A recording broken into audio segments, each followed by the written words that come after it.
Pencil. Setelah semuanya membaik, Ninchu dan An Yue melanjutkan perjalanannya kembali menuju ke Kekaisaran Phoenix.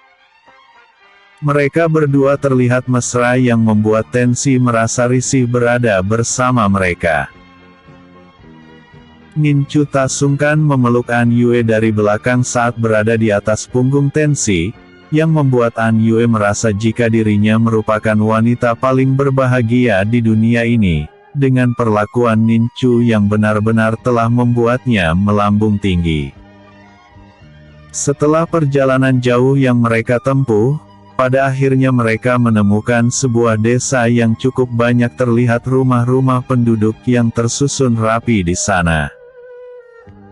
Sepertinya kita harus menginap di desa itu, karena kita tak bisa melanjutkan perjalanan untuk memasuki Kekaisaran Kota, jika kita tak memiliki tanda pengenal untuk masuk ke sana, ucap Ninchu. Kak Ninchu, kau kan memiliki plakat dari Kaisar Zhengwu, dan tentunya plakat itu bisa membuat kita masuk ke dalam Kekaisaran Kota Phoenix, tanpa dicegah oleh para penjaga pintu gerbang Kekaisaran Kota, jawab An Yue.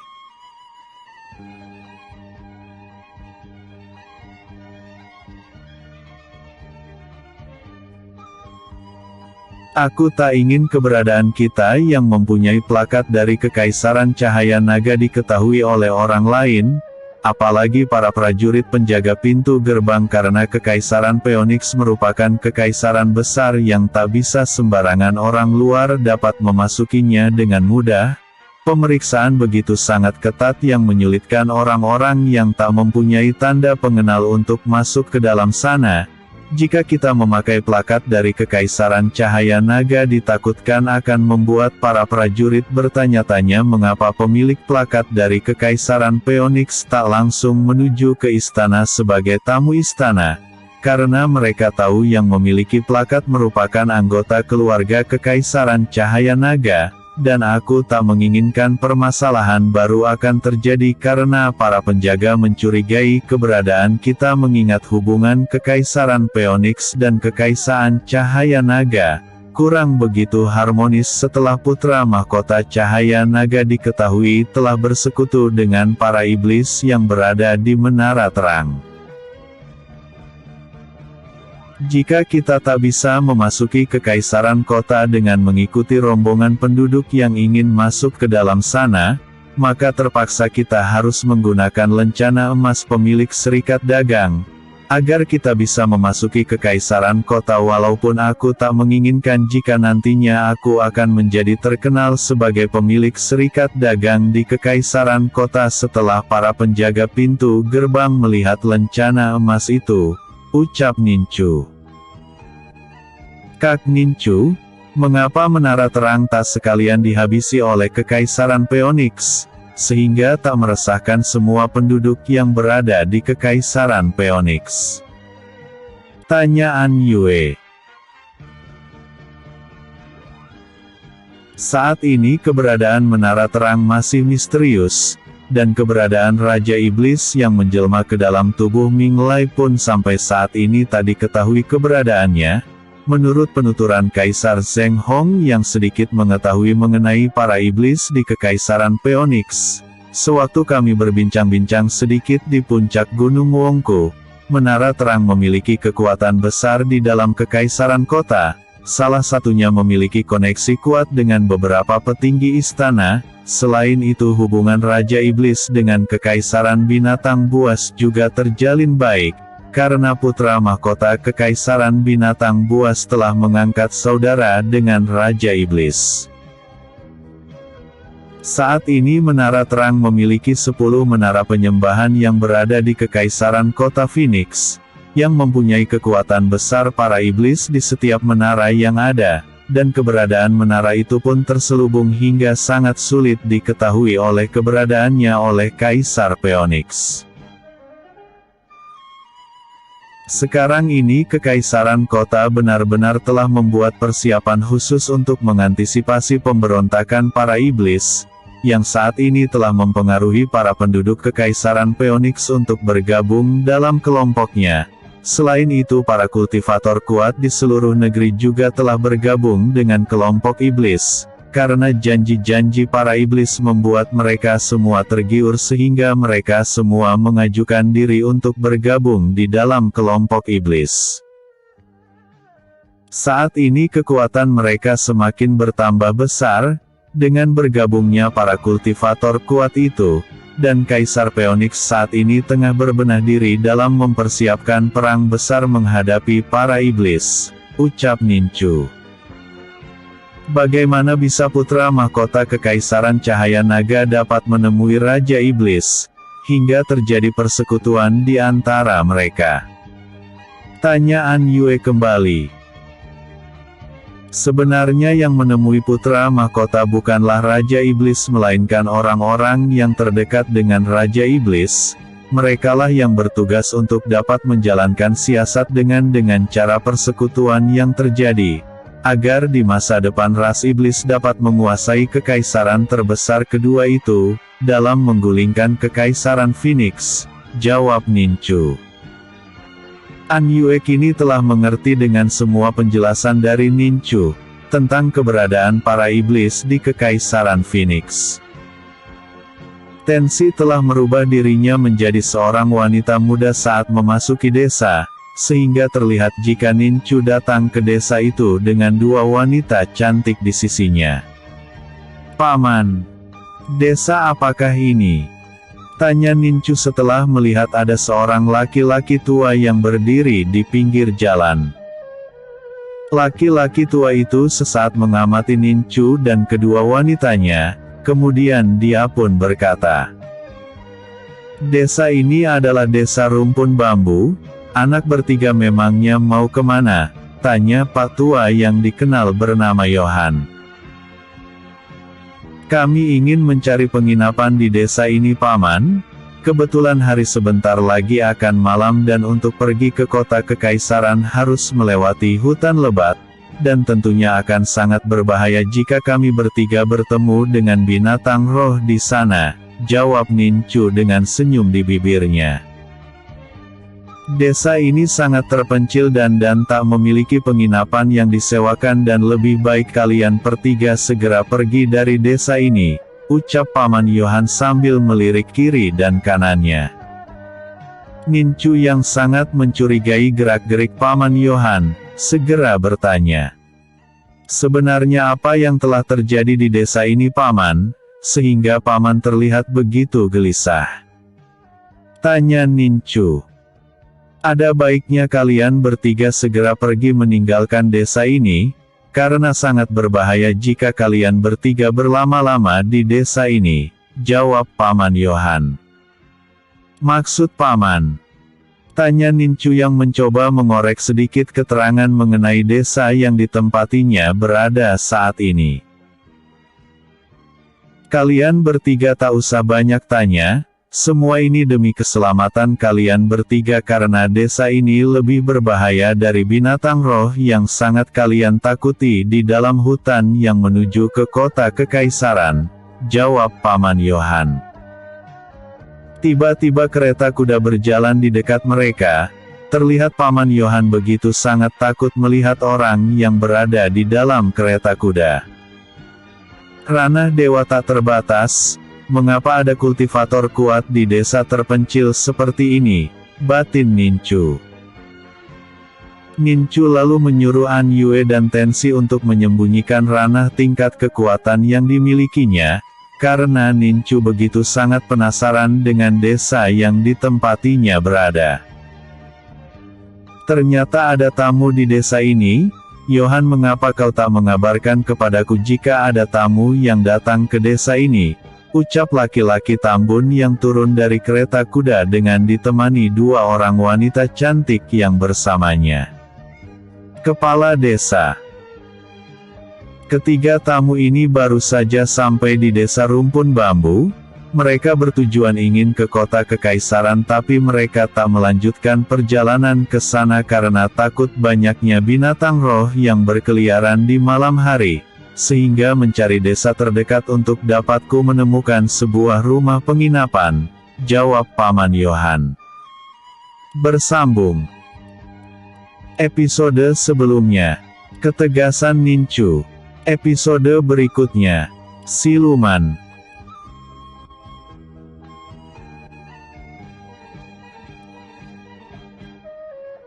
Pendekar naga giok, siluman. Di sini tak ada penginapan. Jika kalian mau, rumahku terdapat banyak kamar kosong sehingga kalian bertiga bisa tinggal di sana, jawab laki-laki tambun yang merupakan kepala desa. Terima kasih kepala desa karena sudi memberikan tempat tinggal kepada kami bertiga, dan untuk itu kami akan tinggal di rumah Anda sampai besok pagi, jawab Ninchu. Sesaat kepala desa melirik ke arah Paman Yohan, yang membuat laki-laki tua itu semakin ketakutan dan memilih pergi dari tempat itu. Karena kalian telah memilih tinggal di rumah kepala desa, maka aku mohon diri, ucap Paman Yohan. Terima kasih Paman, ucap Ninchu. Setelah kepergian Paman Yohan, kepala desa mengajak Ninchu beserta Tensi dan An Yue menuju ke rumahnya. Di dalam perjalanan ke rumah kepala desa, tampak terlihat kepala desa begitu sangat tertarik kepada An Yue dan Tensi, dengan menatap kedua wanita itu dengan tatapan penuh arti. Ninchu membiarkan kepala desa memandang kedua wanita yang bersamanya. Akan tetapi jika kepala desa melakukan hal buruk kepada kedua wanitanya, maka hari itu juga merupakan hari kematian sang kepala desa. Kereta kuda tiba di rumah kepala desa, yang sangat besar dan sangat luas halamannya. Ninchu tersentak kaget dengan keberadaan rumah kepala desa, yang terlihat besar dan megah tak seperti rumah-rumah penduduk desa yang terlihat sederhana.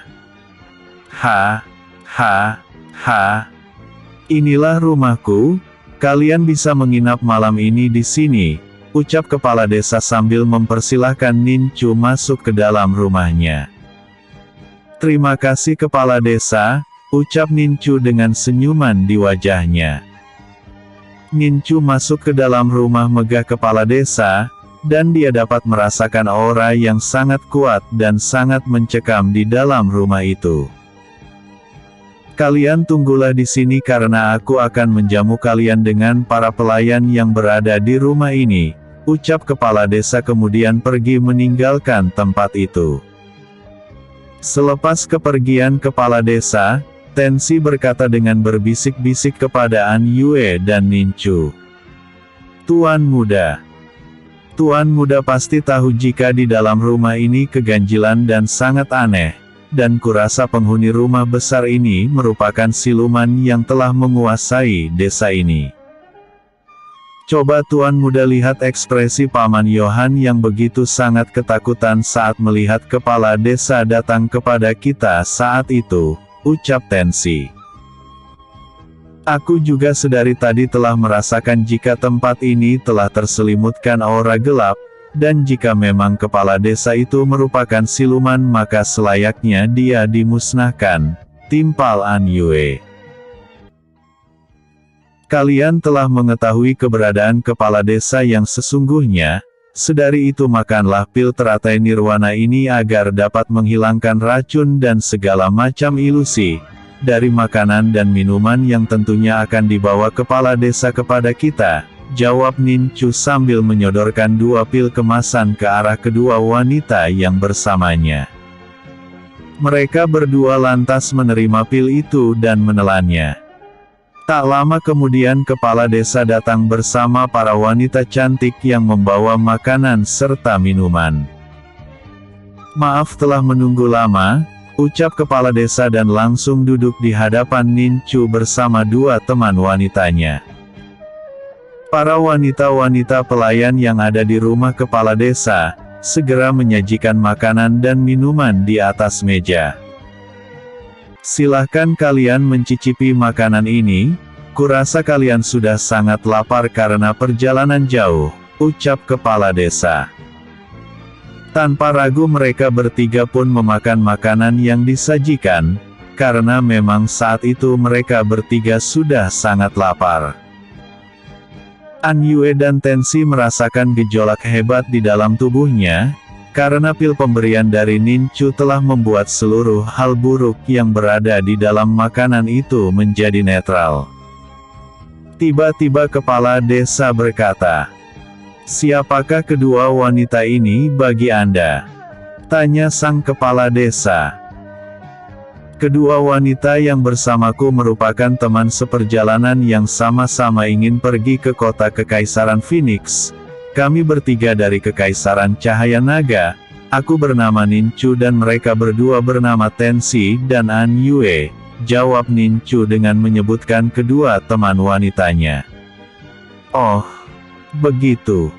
Silahkan dilanjut makannya Nincu," ucap kepala desa sambil melirik ke arah An Yue dan Tensi secara bergantian. Nincu yang melihat Tensi terlihat mulai kesal dengan tatapan sang kepala desa, segera mengalihkan pembicaraan agar amarah Tensi tak meledak saat itu. "Kepala desa, makanan ini begitu sangat lezat, dan sekarang sekiranya kepala desa dapat memberikan tempat kepada kami untuk beristirahat," ucap Nincu. "Aku telah mempersiapkan tempat bagi kalian bertiga, pelayan wanita ini akan mengantarkan kalian ke sana," jawab kepala desa.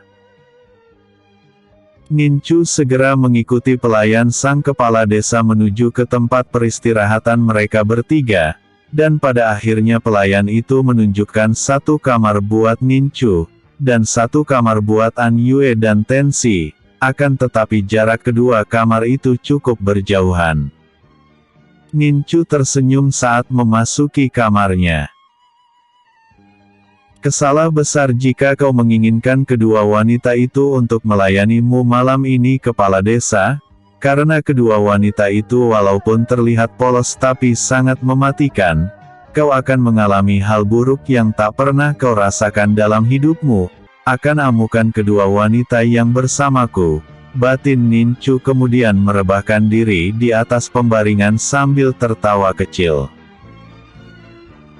Sementara itu kepala desa yang merupakan siluman harimau, dan para pelayannya yang merupakan siluman ular, telah mengatur siasat untuk membinasakan Nincu malam ini, dan dirinya sendiri akan pergi ke tempat kedua wanita yang bersama dengan Nincu, untuk bersenang-senang dalam menghabiskan malam. Saat ini pemuda itu pastinya telah terkena racun dari bisa ular kalian semua. Sekarang ini kalian bisa memakan roh jiwanya untuk melepaskan rasa lapar kalian, ucap kepala desa. "Baik Tuan. Kami semua akan menikmati roh jiwa pemuda itu," ucap pelayan wanita yang berada di ruangan kepala desa. Segera ketujuh wanita yang merupakan siluman ular menuju ke tempat di mana keberadaan Nincu berada. Sementara kepala desa yang bertubuh tabun itu berjalan menuju ke tempat An Yue dan Tensi berada.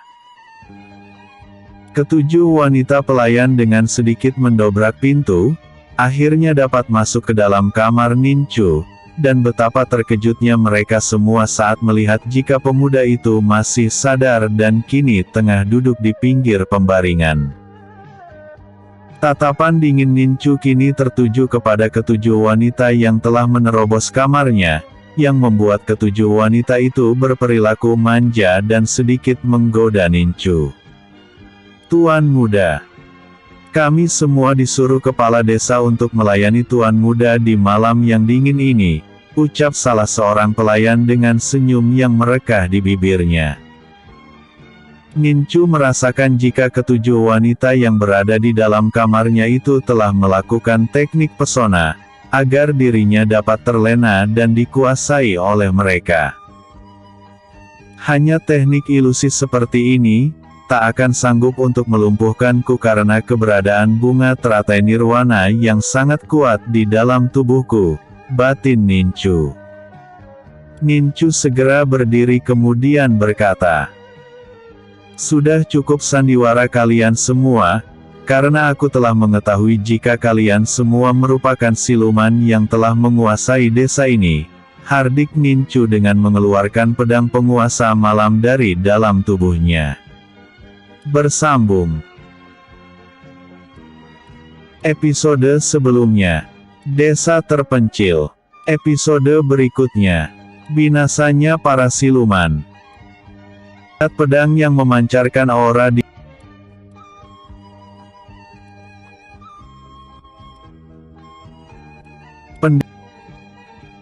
Pendekar Naga Giok. Binasanya para siluman.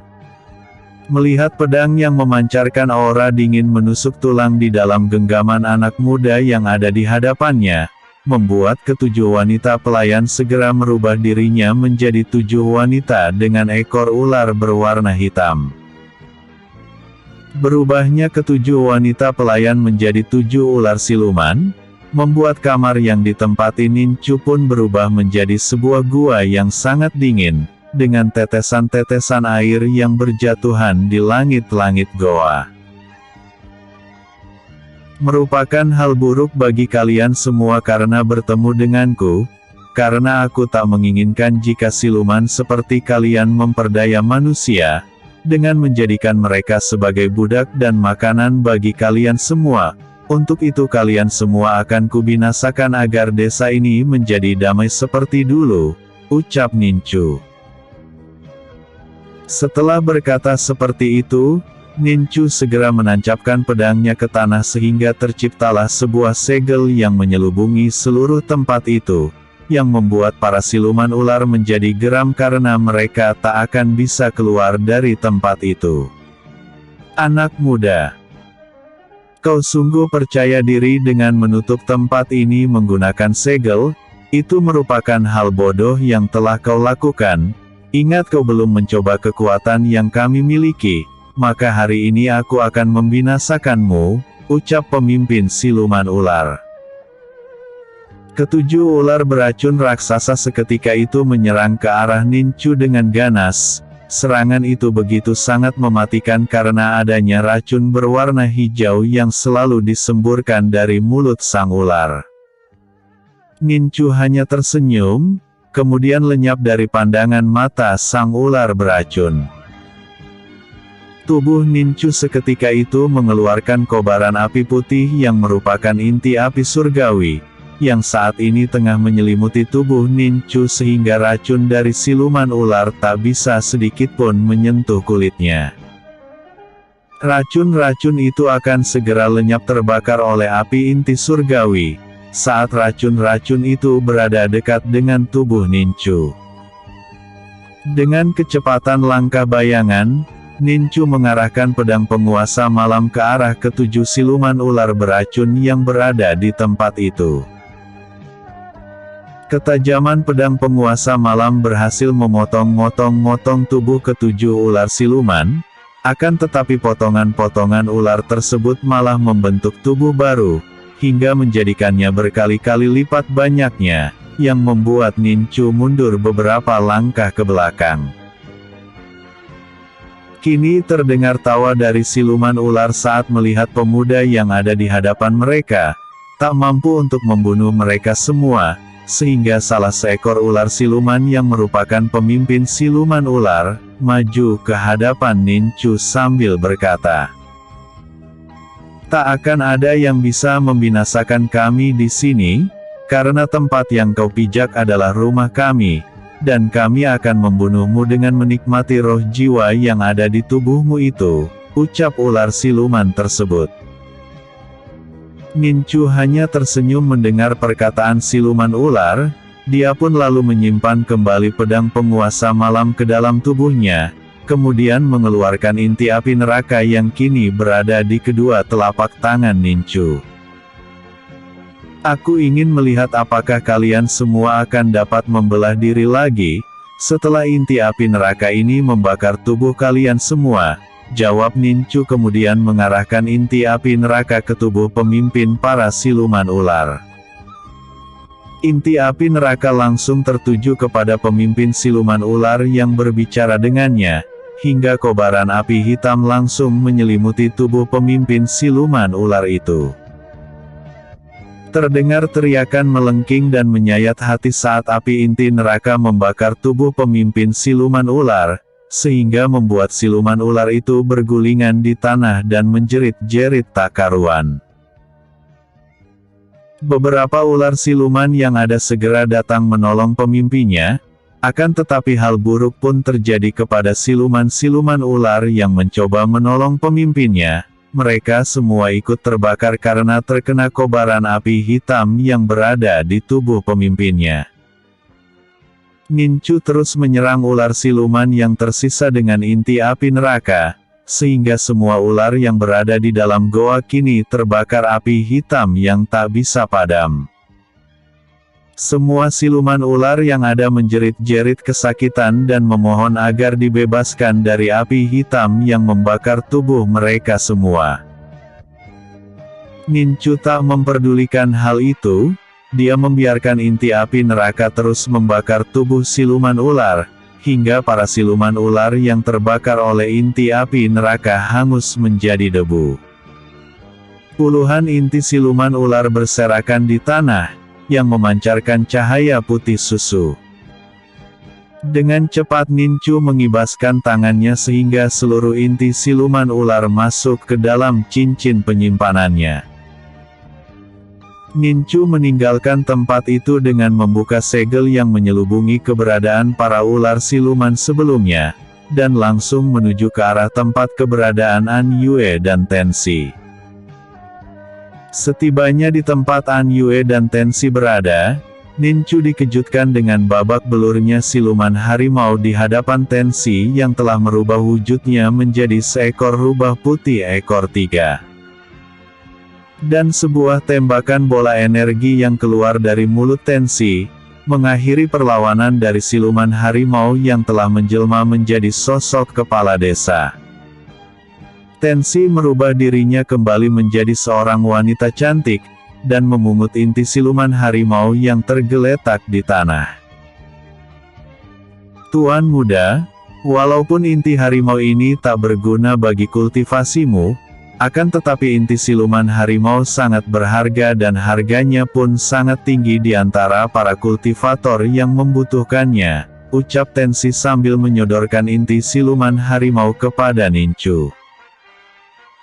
Aku telah memikirkan cara bagaimana memanfaatkan inti siluman harimau ini, jawab Nincu kemudian memasukkan inti siluman harimau itu ke dalam cincin penyimpanannya.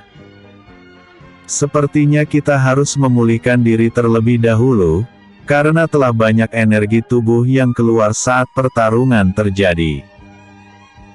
Ada baiknya besok pagi kita menemui kepala desa dan mengatakan jika siluman yang telah menguasai desa ini telah kita binasakan, ucap Nincu.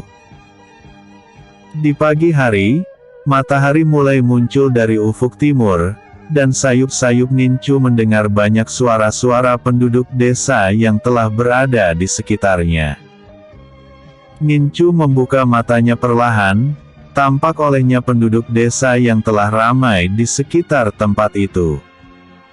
Paman Yohan datang menghampiri Nincu dengan menangkupkan kedua tangan memberi hormat. Terima kasih Tuan Muda karena telah membunuh semua siluman yang telah menguasai desa ini, ucapnya. Paman, ini sudah kewajibanku untuk menghancurkan keangkara-murkaan yang membuat desa ini menjadi desa yang berselimutkan aura siluman. Aku ingin Paman menata kembali desa ini, agar menjadi desa yang damai dan makmur, jawab Nincu. Aku pasti akan melakukannya dengan mudah akan tetapi ada hal penting yang ingin kau bicarakan kepadamu, ucap Paman Yohan. Katakanlah Paman apa yang ingin kau bicarakan? Tanya Nincu. Ikut aku Tuan Muda maka kau akan mengetahuinya sendiri, ucap Paman Yohan. Nincu beserta kedua teman wanitanya mengikuti Paman Yohan dari belakang, dan pada akhirnya mereka semua tiba di sebuah tempat yang sangat terpencil dari desa. Bersambung. Episode sebelumnya, Siluman. Episode berikutnya, Anak-anak siluman harimau. Anak-anak siluman harimau. Paman Yohan segera mengeluarkan suara-suara dari mulutnya, hingga satu persatu anak-anak harimau berdatangan ke tempat itu. Ada sekitar 40 anak harimau yang kini berada di hadapan Paman Yohan, dan seekor anak harimau berwarna putih begitu sangat manja dengan mengelus-eluskan kepalanya di kaki Paman Yohan. Tak lama kemudian anak-anak harimau itu berubah wujud menjadi anak laki-laki, yang membuat Nincu sangat terkejut. "Apa maksud semua ini, Paman?" tanya Nincu. Anak-anak ini merupakan hasil hubungan terlarang antara kepala desa dan wanita-wanita di desa ini. Setelah para wanita desa melahirkan seorang anak, maka wanita itu akan mati oleh keganasan siluman ular yang memakan roh jiwa mereka. Anak laki-laki ini merupakan anak yang lahir dari rahim putriku, dan saat ini akulah yang telah merawat mereka semua sehingga sebesar ini, semua itu atas perintah kepala desa. Jawab Paman Yohan sambil mengurus kepala anak laki-laki dari wujud harimau putih. Saat ini kepala desa telah mati, sehingga membuatku bingung harus bagaimana merawat mereka semua. Aku tak mempunyai perlindungan atas diri mereka jika suatu saat nanti para pemburu binatang roh dapat menemukannya, ucap Paman Yohan. Nincu berpikir sejenak dengan langkah apa yang harus dilakukannya kepada anak-anak siluman harimau itu, namun tiba-tiba saja Tensi berkata, "Bagaimana jika anak-anak harimau itu kita berikan para Kurama? Biar dia yang mendidik dan merawat mereka agar menjadi tangguh di masa depan," ucap Tensi memberikan usulannya. "Aku tak sependapat dengan Kak Tensi, jika dia bersama dengan Kurama maka di masa depan mereka semua akan menjadi ganas dan sangat sulit untuk dikontrol. Aku punya sedikit ide kemana anak-anak siluman harimau ini akan ditempatkan." "Timpal An Yue. Katakan padaku, kemana anak-anak ini akan dibawa," ucap Nincu. "Aku sarankan anak-anak siluman harimau ini dibawa ke istana sihir, biarkan Pangeran Sisio dan Putri Yinzi yang mendidik mereka menjadi tangguh, yang kelak akan membantu Kak Nincu dalam memerangi para iblis," ucap An Yue. "Aku rasa saran yang diutarakan An Yue lebih efektif. Dengan keberadaan mereka di istana sihir maka akan merubah aura siluman mereka menjadi murni. Aku akan memanggil Virgion ke tempat ini, karena hanya dia yang mampu untuk membuka portal penghubung antara tempat kita berada dengan istana sihir," ucap Nincu. Setelah semua pendapat disatukan, maka membulatkan keputusan mereka bersama yaitu membawa anak-anak siluman harimau ke istana sihir. Dengan menggunakan kontrak darah yang ada di tubuh Virgion, dengan segera Nincu memanggil Virgion untuk secepatnya memenuhi panggilannya. Dengan menggunakan teknik teleportasi yang dimilikinya, Virgion hanya dalam waktu beberapa menit saja, dia telah tiba di hadapan Nincu. Melihat kedatangan Virgion yang tiba-tiba itu membuat seluruh anak siluman harimau merasa ketakutan, begitupun dengan Paman Yohan yang kini bersembunyi di belakang Nincu. "Paman gak usah takut, Virgion berada di pihak kita. Jika kau menunjukkan rasa ketakutanmu di hadapan anak-anak ini, maka mereka semua akan menjadi takut," ucap Nincu. Paman Yohan menganggukkan kepalanya kemudian memberanikan diri untuk berhadapan langsung dengan laki-laki kekar, dengan sepasang sayap di belakangnya. "Tuan muda, Virgion siap menerima perintah," ucapnya. "Aku ingin kau membuka portal menuju istana sihir, karena aku ingin bertemu dengan Pangeran Sisio dan Putri Yinzi," ucap Nincu. Mendengar perintah Nincu, Virgion segera membuka portal tabir, sehingga mereka semua yang ada di tempat itu kini berada di depan istana sihir. Pangeran Sisio dan Putri Yinzi disambut dengan hangat di dalam istana sihir.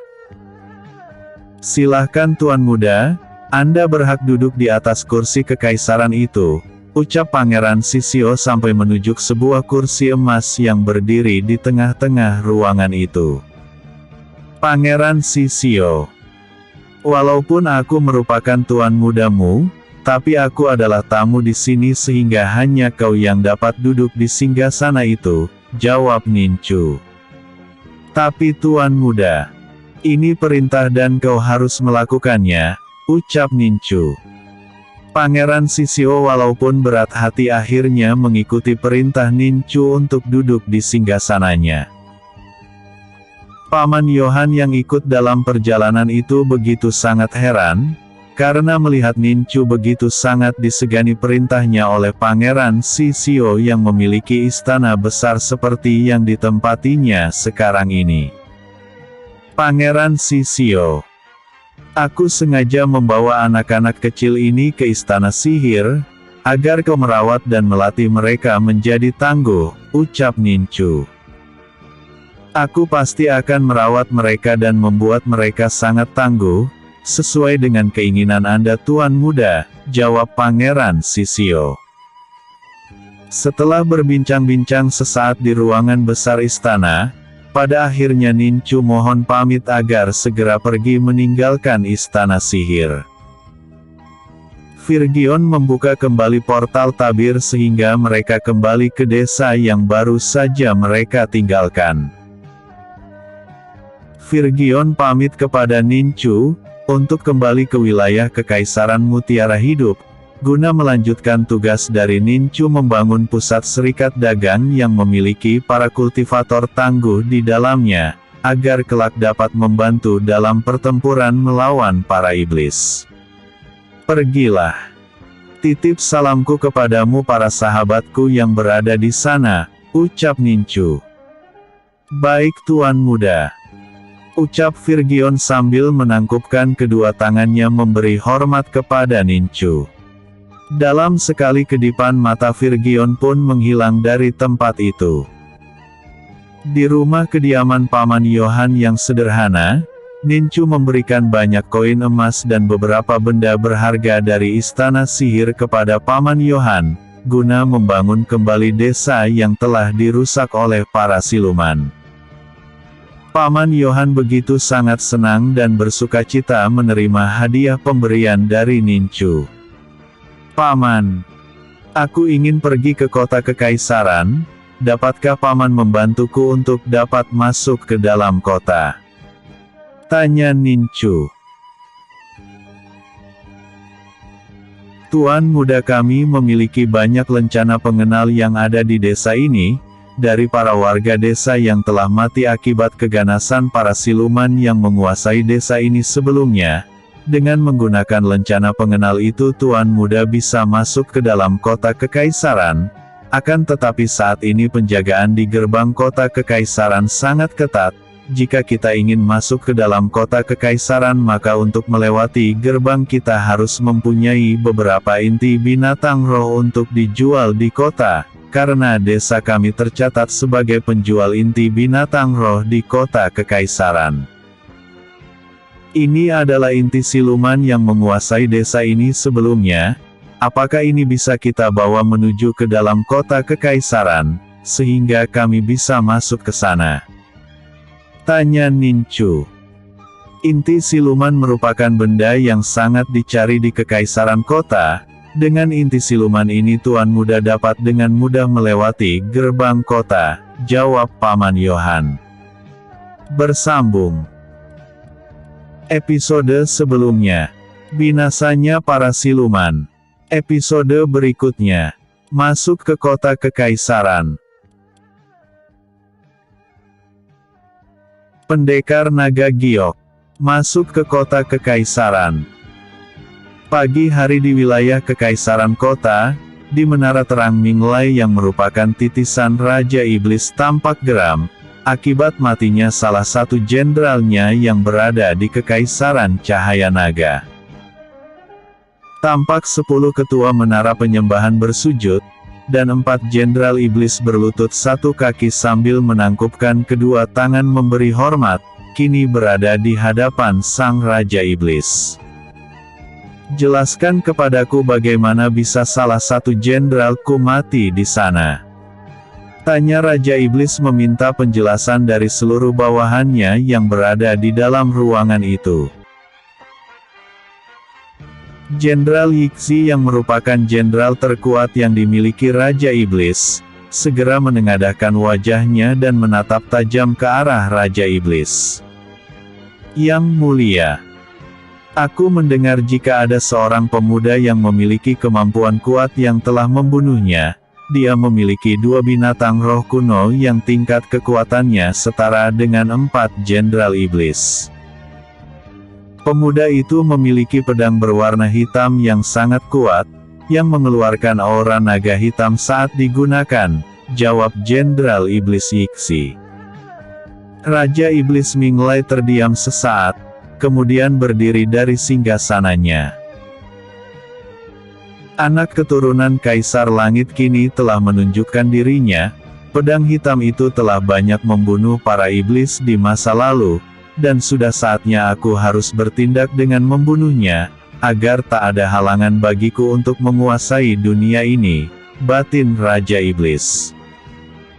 Katakan padaku, perkembangan apa yang kau ketahui mengenai keadaan kota Kekaisaran Phoenix saat ini? Tanya Raja Iblis kembali. Saat ini di Kekaisaran Kota akan diadakan turnamen besar yang meliputi 5 kekaisaran besar yang ada di dunia ini, dan dalam waktu dekat ini akan berkumpul para kultivator kuat di Kekaisaran Kota, jawab Jenderal Iblis Yixi.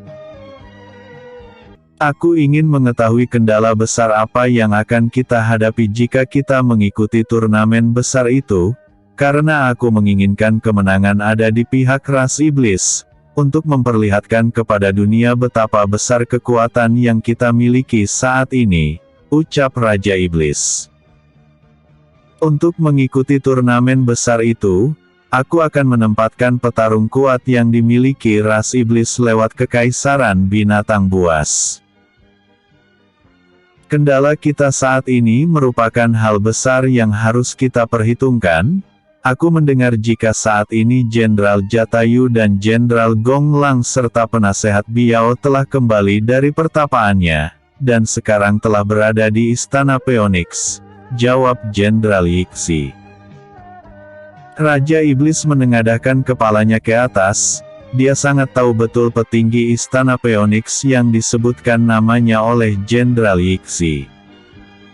Aku tak menyangka jika ketiga tokoh kuat yang dimiliki Istana Phoenix di masa lalu, masih hidup hingga sekarang ini. Aku tak mungkin dapat mengalahkan mereka bertiga jika mereka bersatu. Hanya ada satu cara untuk dapat menghancurkan Istana Phoenix, yaitu dengan menyerap kekuatan Dewa Iblis kuno yang telah menghilang. Aku akan menunda penyerang Istana Phoenix, sebelum aku dapat menyerap kekuatan Dewa Iblis kuno yang menyebar di dunia ini. Dalam waktu 5 tahun aku akan melakukan ritual pertapaan untuk dapat memiliki kekuatan Dewa Iblis kuno yang aku inginkan, batin Raja Iblis. Aku ingin tak ada pergerakan apapun di kekaisaran ini selama aku menyerap kekuatan Dewa Iblis kuno, karena aku tak ingin adanya pergesekan yang membuat masalah besar bagi ras kita. Aku hanya memperbolehkan kalian mengikuti turnamen besar itu, lewat Kekaisaran Binatang Buas. Sekarang aku menginginkan kalian semua menyebar untuk mencari tahu keberadaan pemuda yang memiliki pedang hitam itu, sehingga setelah aku membangkitkan kekuatan Dewa Iblis kuno di dalam tubuhku, aku bisa melenyapkannya sekaligus menyerang Istana Phoenix, ucap Raja Iblis. Kami semua akan mengikuti perintah yang mulia Raja Iblis, dan semoga Raja Iblis berumur panjang, ucap semua yang berada di dalam ruangan pertemuan itu. Raja Iblis kemudian pergi meninggalkan ruangan pertemuan, menuju ke suatu tempat yang terdapat kekuatan energi dari 6 kristal berwarna merah darah yang memancarkan energi yang sangat kuat. Dari sekarang aku harus mulai menyerap kekuatan Dewa Iblis kuno yang menyebar ke seluruh penjuru dunia ini, dan mengumpulkannya menjadi satu dengan bantuan ke-6 kristal iblis, sehingga aku dapat menyerap energi murni Dewa Iblis kuno, batin Raja Iblis. Raja Iblis duduk bersila di sebuah altar. Tak lama kemudian energi kristal iblis mulai bertambah kuat dan seketika itu merasuk ke dalam tubuh Raja Iblis.